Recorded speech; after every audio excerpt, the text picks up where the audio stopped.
Hey, what's up guys, it's DarkArmedDuelist and today we're going to be doing some Zefra test hands. I'm really excited to do this one for you guys because this was actually suggested to me by one of my patrons, Gloomba. And Gloomba wanted to see an update of this really awesome deck that combines a bunch of different dual terminal archetypes together. Everything from Yang Zings, Shadow, and even Tellarknights are mixed into this archetype, and it's a really fun deck to play. So without further ado guys, don't forget to like, comment, subscribe, hit the bell there so you can come part of the notification squad, and definitely check out the Patreon down in the description below for all those awesome rewards like getting your name description in a single video, getting a signed cards in the mail, and even getting to request a deck profile every single month you're a patron along with test hints. And definitely give Gloomba some love down in the comments down below for suggesting such an awesome deck that has so many archetypes tied into it. So this is a very interesting deck that basically revolves around pendulum summoning out and controlling the board. So this deck is a little bit different from your average Zefra deck, because a lot of Zefra decks play a bunch of tech cards into them to be able to go in and basically swarm the board. But my particular deck is more of a control-based deck that you use cards like Fairy Tale Luna as your normal summon for the deck, and then control the board with cards like Zephyr Path and your Divine Strike and 9 Pillars of the Yang Zing. Because this deck can make use of a bunch of different archetypes, it's a very interesting pendulum deck to play around with, and it's just really cool. Now, it's not quite as powerful as it used to be when we could make first turn True King of All Calamities, but we do have a substitute for the True King of All Calamities that is just about as powerful to give us a negate, which is really helpful. And the Croco Dragon strategy is still one of the best plays in the entire deck. So let's go ahead and see what we can do for our first test hand, because this deck just gives us all sorts of different utility, being able to go into some really cool plays. So now that we've shuffled up the deck, let's see what we can do for our first test hand. So we're going to go ahead and draw into a copy of Terraforming, which is pretty good because we need to get to our searcher of the deck. A copy of Ash Blossom. This deck plays quite a few hand traps in it. Zefrath, Called by the Grave, and a copy of Zefra Nui. So this hand is a really good hand because we have all sorts of really good strategies that we can go into. So let's go ahead and activate our copy of Terraforming. Now the really cool thing about this strategy is if our opponent tries to do anything against us, we do have the Call by the Grave that we can drop against them. So we're going to get our copy of our card regardless. So we're going to go ahead and add from deck to hand a copy of our Oracle of Zephyr, because Oracle of Zephyr is one of the key cards of the entire strategy. So once we grab our Oracle of Zephyr, we're going to immediately activate that copy of Oracle of Zephyr to be able to grab a card from our deck. Because what you're going to do basically in your next strategy is you have to throw scales. So you're going to have a high scale in your hand and be able to put your copy of your low scale in your extra deck, because you're going to use your Zefrath to put your copy of your Treasure of the Yang Zing into the extra deck, and then you're going to pendulum summon both these two out to your side of the field, and you're going to need basically a high scale because this will copy the low scale. So it doesn't super matter which one we grab from our deck, as long as it's a high scale that you're going to be grabbing. So we're going to go ahead and grab a copy of the Zefraxion, or the copy of the Stellar Knight high scale to our hand, because this card comes in pretty handy, and so we're just going to go ahead and grab it. Then we're going to shuffle up the deck. So now at this point, you're going to activate your copy of your Zefrath. Zefrath has a unique ability that it can copy the scale of another monster by putting it into the extra deck that is a Zephyr monster. So we're going to go ahead and send our copy of Zefraxi to the extra deck, and it will copy its scale going to a scale 1, which we're going to put the copy of the Blue Eyes dice right here to represent that it is at scale 1. So now that we have that on the field, we're going to go ahead and activate the scale 7, and then now that we've done that, we're going to pendulum summon for 2, putting both of these monsters on our side of the field. We do have an Ash Blossom, which is an interruption in our hand, which helps out a lot to be able to go in for some additional plays. But basically what you're trying to do is get these two monsters on the field. This is the main strategy of what this deck does going first. So now that we have these on the field like this, you have your level 3 and you have your level 6. This card actually activates and turns one of your other Zephyr monsters into a tuner monster. So this becomes a tuner. So we can actually synchro summon for 6 or for 9, which is really helpful. So let's go ahead and synchro summon these two monsters away, but keep in mind this will go back into the bottom of the deck, and this will go into the extra deck. So this is going to go to the bottom of the deck, and our copy of our Oracle of Zephyr is going to go off in just 1 second. So now that we're going to summon out a copy of our Croco Dragon, it is very, very, very important to put this card in the extra monster zone. Make sure that you do, because if you don't, you're going to mess up the strategy.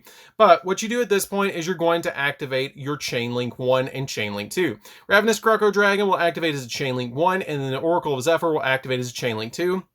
Now, the really cool thing about this strategy is you can actually add from deck to hand any monster that you want to play as a tech monster, which you actually have a couple of different monsters that you can add. So normally, if you're going to synchro summon, you can add into a copy of Fairy Tale Luna if you want to. You can add your copy of Cyberstein, or you can activate or add the copy of the card that I always grab, and it's actually going to be a copy of the Gizmek Kaku. So the reason that you get to add these from deck to hand, one of the 3 of these from your deck to your hand, which these are my 3 personal targets. This could be anything that you want it to be. I just like the Fairy Tale Luna because it's the best normal summon that I could figure out to put into this deck. There's other cards that you could put in here, but this is the one that I liked. But basically what these do for the different strategy is the Gizmek Kaku will let you special summon itself if you have a monster in the extra monster zone. The Cyberstein will let us go for an extremely powerful extra deck monster, Naturia Exterdao, and your copy of Fairy Tale Luna will actually give us a normal summon and search another Fairy Tale Luna, and it turns into a Walking Compulse. So you have 3 different monsters that you can actually place on the top of the deck, and since the Chain Link resolves backwards, this will put something on top of the deck because you synchro summon, and this will let you draw a card, basically letting you grab the card that you added to the top of the deck. So for the conversation's sake, we're going to just add the copy of our Gizmek Skystag from our deck to our hand, because it's going to put itself on top of the deck because we did synchro summon while Oracle of Zephyr is on the field. Then it resolved backwards. So this actually will activate putting the Gizmek Kaku, and then this will actually let us draw. So we're going to go ahead and draw a card, which is going to be the Gizmek Kaku. But then since we have a monster in the extra monster zone, you can special summon out the copy of the Gizmek Kaku. This card is really, really good for the strategy, because if this card is synchro summon, you can draw cards equal to the number of non-tuners used, which we just used 1. So we get the 1 draw. So at this point, you can overlay both of these on your side of the field to make a really powerful monster on our side of the field, which is going to be a copy of the Sacred Tree Hyperion, which is really, really good. And also, when you did special summon this card, you would get a search, which I totally forgot to grab off of that, which we're going to grab a copy of Zephyr Divine Strike, which will give us an additional negation, which is really good. So basically, when your copy of your treasure and your other monsters on the field, as soon as this card was summoned, you would actually get to search your Divine Strike, which we're going to set to our side of the field right now, giving us essentially 3 negates, because we have the Ash, we have a Zephyr Divine Strike, and we have the Master Hyperion, which is really, really good, or the Sacred Tree Beast. The Sacred Tree Beast is really good in this particular field, because it gives you a really good monster on your field, because then you can start swarming during the following turns, because you can copy the scales, and you have a high scale and a low scale, that you can then start pendulum summoning additional monsters out to your side of the field, which is really, really good, and go into additional synchro plays, additional link plays, and all sorts of really good stuff as you keep playing. So that's going to do it for the first test hand. Let's go into the next one, which is really good. But make sure that when you summon this card to your side of the field, you do get your search, because this card will actually grab from your deck to your hand one of your Yang Zing or one of your Zephyr spells or traps. So usually grab your copy of Divine Strike, because when you synchro summon into your copy of Ravenous Croco Dragon, this will go to the top of the extra deck and give you a live Speed Spell 3 counter trap, which is really, really good for this deck, just to give you those additional negations. So let's go ahead and go into the next test hand and see what we can do for the next one. That is the ideal strategy setup for a Zephyr deck, is to basically get Zephyrath and then be able to summon out both of your Yang Zing monsters to your side of the field. So let's go ahead and shuffle it up and see what we can do for the next one, because it's a really, really good setup that you can get with this deck, especially with the Call by the Grave that we drew. We were pretty much guaranteed we were going to get our 3 negates, which is really good. But if you're playing against a deck that you know is going to have a bunch of different spells and traps, like if you know you're going to play against like a Sky Striker deck or something like that, or Eldritch, summon the Naturia Exterdao, and then basically get more plays. So let's go ahead and see what we can do for the next one.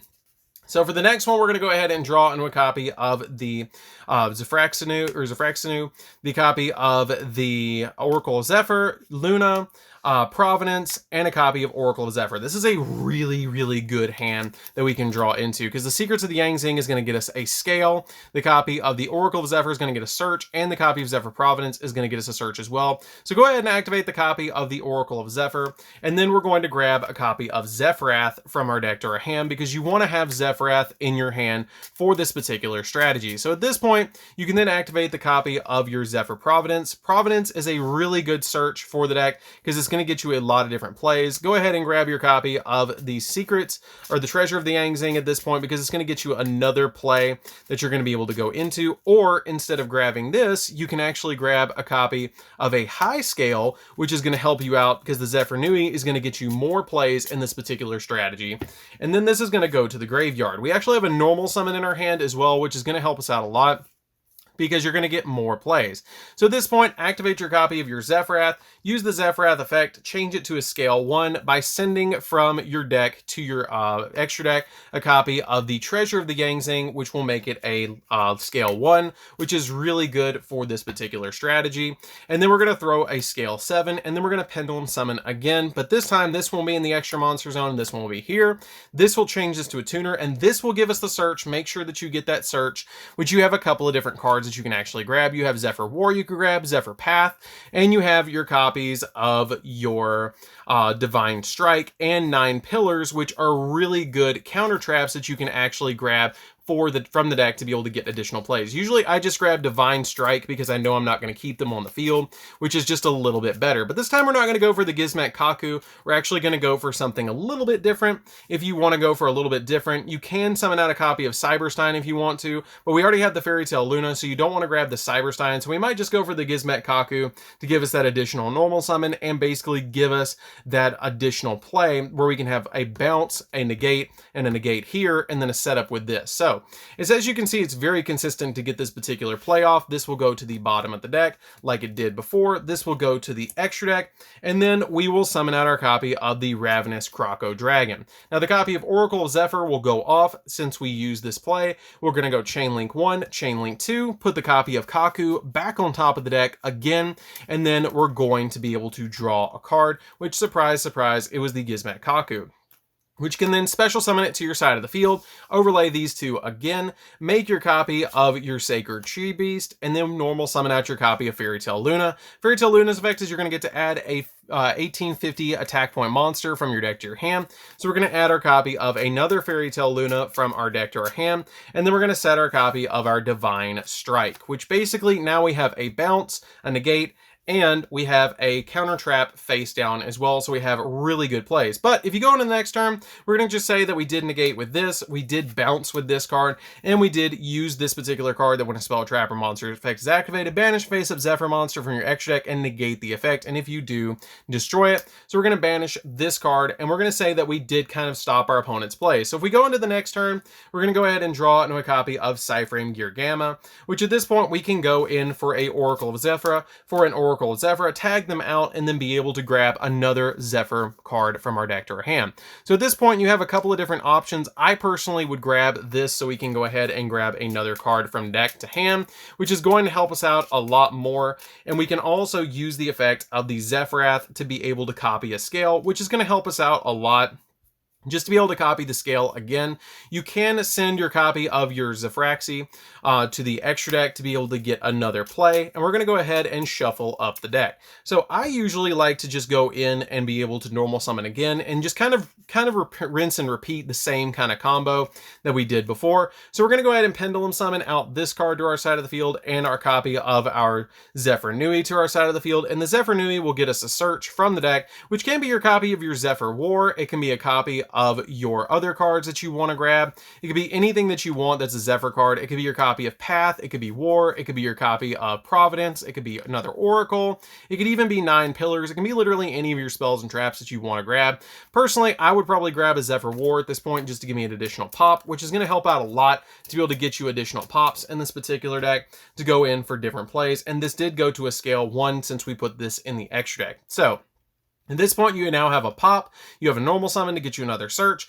and you have the copy of Gamma. So at this point, if you want to, you can link these two away, which this will actually go to the bottom of the deck, or if you didn't activate its effect to turn it into a tuner monster, then it won't, and it'll just go to the extra deck, because its ability states that if this card is Pendulum Summon or Special Summon from the main deck, then you can target a Zefra or Yang Zing monster that you control, except another copy of itself. That face-up monster is treated as a tuner monster this turn, and also place this card on the bottom of the deck when it leaves the field. So you don't have to use that effect to turn it into a tuner, so we're just going to link these two away.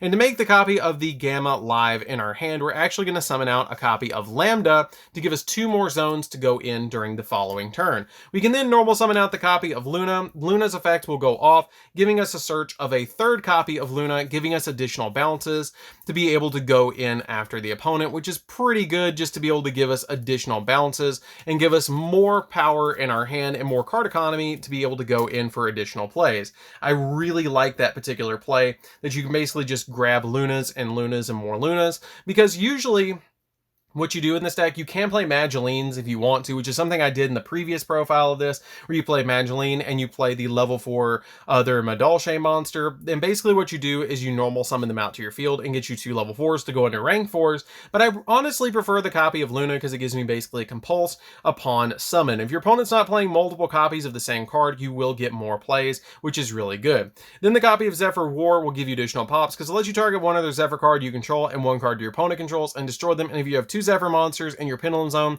you can activate this card from your hand, which is really good. But you can basically set this card, and now you have the Gamma package in your hand that you can resolve the Gamma during your opponent's turn because you have Lambda, so it ignores that you have monsters on the field to give you a copy of Driver and Gamma to give you additional negations. So you have a negate here, you have a pop here, you have a bounce here, and this is making these live in your hand, which is pretty good. So let's go ahead and do one more test hand and see what we can do for this deck. As you guys can see, the control variant is very good. It's very consistent because basically you're doing the same thing over and over again as long as you get to your copy of your searches, which you have plenty of ways to actually search in this deck, which is what's really, really helpful because you have the copies of your Providence, you have the copies of your Oracle, and you have the copies of the Zefra Nui. That's basically going to get you additional monsters out of the deck, which is just super, super helpful. So let's go ahead and shuffle up the deck and see what we can do for our next play, because as you guys can see, it's very, very consistent. So let's go ahead and see what we can do for the next one. So we're going to draw into a copy of Zefrath. That's pretty good. Zefra Nui, again, a copy of the Yang Zing, a copy of the Zefra Windy, which is a different one for us to draw, and a copy of the Yang Zing. So unfortunately, we don't have any other negates, but we do have plenty of ways to actually Pendulum Summon a bunch of monsters from our hand. And this is actually a prime example, if you don't draw into Oracle or a way to get to Oracle, how you can actually get it. So let's go ahead and see what we can do for our first hand. And this is going to be a different one from what we did before with the Ravenous Croco Dragon. So we're going to go ahead and activate our copy of Zefrath. And since we have high and low scales, it doesn't super matter what you actually go for, but I'm probably going to throw, since I have the Windy, I'm probably going to throw a copy of Treasure into the extra deck because the Treasure is going to give me the best plays to actually throw into the extra deck. So we're going to go ahead and throw that card over there, and this will become a scale 1 again. So now at this point, you can throw a high scale, which can be your copy of Windy, and then you can go ahead and Pendulum Summon, because you can only Pendulum Summon Zephyr monsters onto your side of the field, or Ritual Beast while this card is in the Pendulum Zone, but you can Special Summon out all of these monsters from your hand, because basically what this does is if this card is Pendulum Summoned or Special Summoned from the main deck, then you get to target a Yang Zing, but you can only use its effect once per turn. So we're just going to Pendulum Summon for 2, we're going to grab the one from here and the one from here, and if you want to summon out these 2 to give you 2 additional monsters, it's totally fine because they're just going to go to the extra deck anyways, so it's totally fine to kind of just throw them out on the field. This will actually turn into a tuner monster, so we're just going to put this on top of it to represent that it's tuner. This has turned it into a tuner monster, so you can synchro with any of these, but this is the one that you activated the effect on, so that will go to the bottom of the deck. So at this point, you can then use your copy of your Zefra Nui to actually grab you from the deck a copy of Oracle of Zephyr, which is going to give you more plays,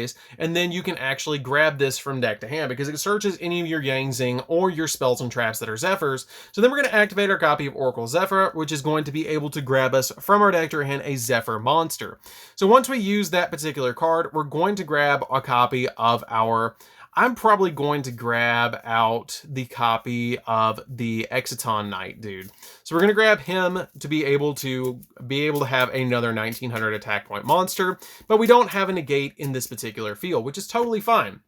We don't really need it, but we do have a Link summon and we do have an extra monster summon as well. So we're going to go ahead and synchro these two away. This will go to the bottom of the deck. This will go to the extra deck. Put this on the bottom of the deck, and then you use the copy of the Oracle of Zephyr. Once your copy of your Ravenous Croco Dragon hits the field, it will actually activate and put another monster. So we're going to do something a little different this time. We're not going to put the copy of the Gizmek Kaku. We're actually going to put a copy of Cyberstein on the top of the deck because it's going to give us additional plays, and we have a normal summon. So we're going to go ahead and draw into the copy of the Cyberstein, and at this point you can normal summon it to your side of the field, and then don't put this card in the extra monster zone because you're going to want to link this away in a second because you don't want to leave a monster with 700 attack on the field.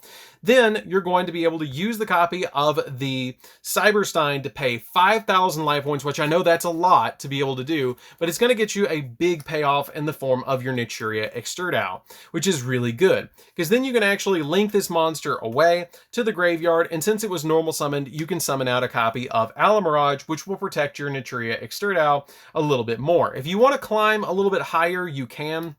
If you want to summon out a copy of, say, an IP Masquerena, you can actually link this away. This will never come out, and you can link this away to your graveyard, and then, or extra deck, excuse me, and summon out a copy of IP, which will give you additional plays later on to go into more monsters, or you can even climb all the way into an access code if you want to summon out your copy of access code, or Borreload, or Borrelsaur, whichever link 4 that you're actually playing, or your copy of Appaloosa is another card that you could actually play in this deck to give you more negates on your side of the field for monster negates and your spell and trap negates if you want to drop the access code for that particular card. But still, getting these cards on your side of the field is good because we do have a negate in hand that we can actually, during our opponent's turn, link these away and then summon out a copy of Unicorn to spin a monster and deal with that card, and this will discard to be able to do that, which is really, really good for the plays, because then in the following turn we can go for an access code and kind of go for game, because during the next turn we're going to draw into a Fairy Tale Luna, normal summon that copy of Luna to our side of the field,